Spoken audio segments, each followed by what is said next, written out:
The first principle is that you must not fool yourself, and you are the easiest person to fool. Richard Feynman said that.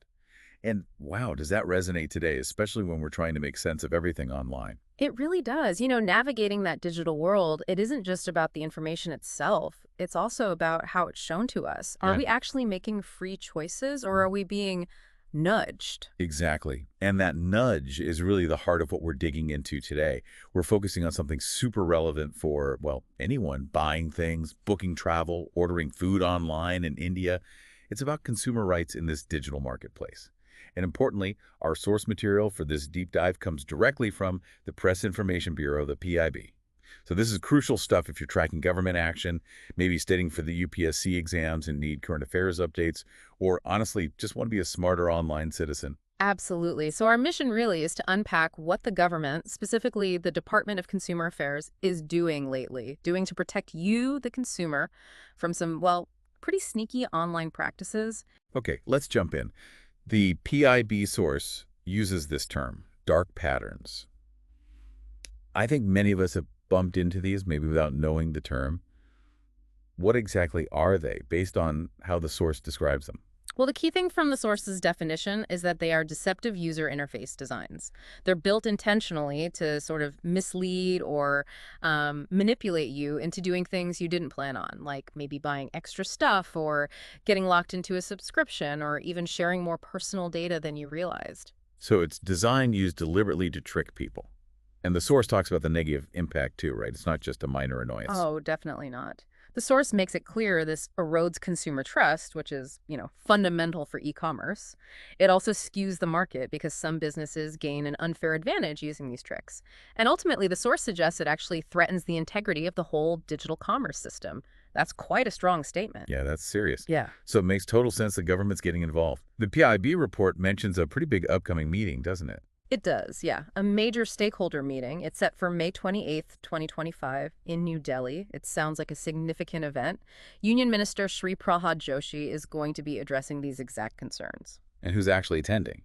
The source seemed to list a lot of different groups. It's quite a mix, and that seems to be the point the source highlights, that industry participation is seen as vital. You've got the big e-commerce platforms, think Amazon, Flipkart, Make My Trip, Swiggy, lots of others mentioned, plus industry bodies, consumer organizations, VCOs, and even legal minds from national law universities, the NLUs.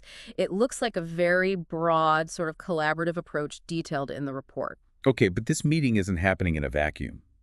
The Department of Consumer Affairs, DOCA, they've done work already.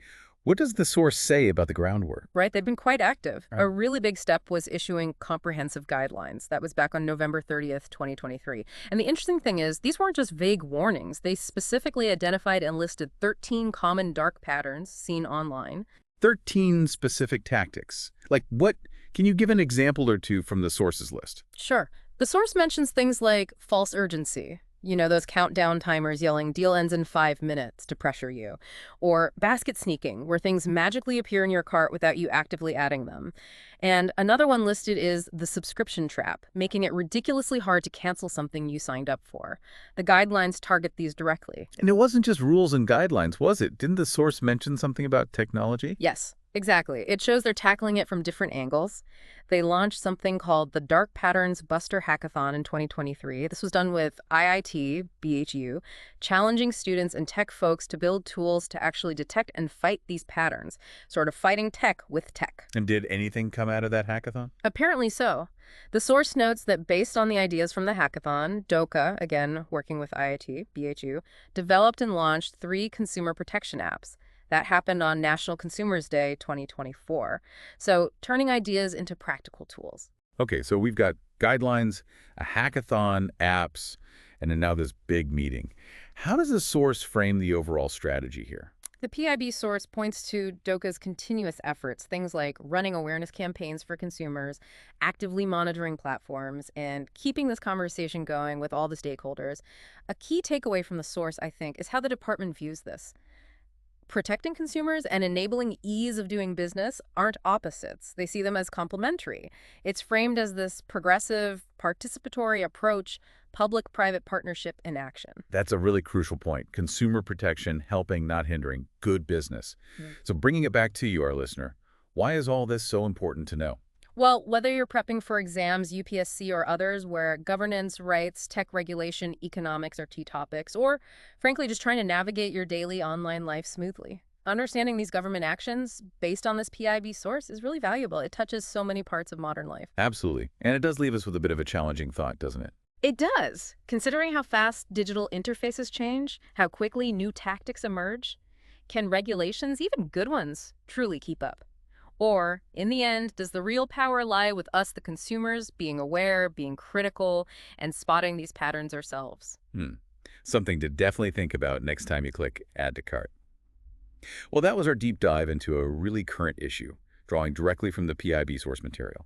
If you found this useful for your prep or just for being a more informed digital citizen, please do like and subscribe to the deep dive. We'd also love to hear from you. Leave a comment with any questions or suggest other topics you'd like us to tackle.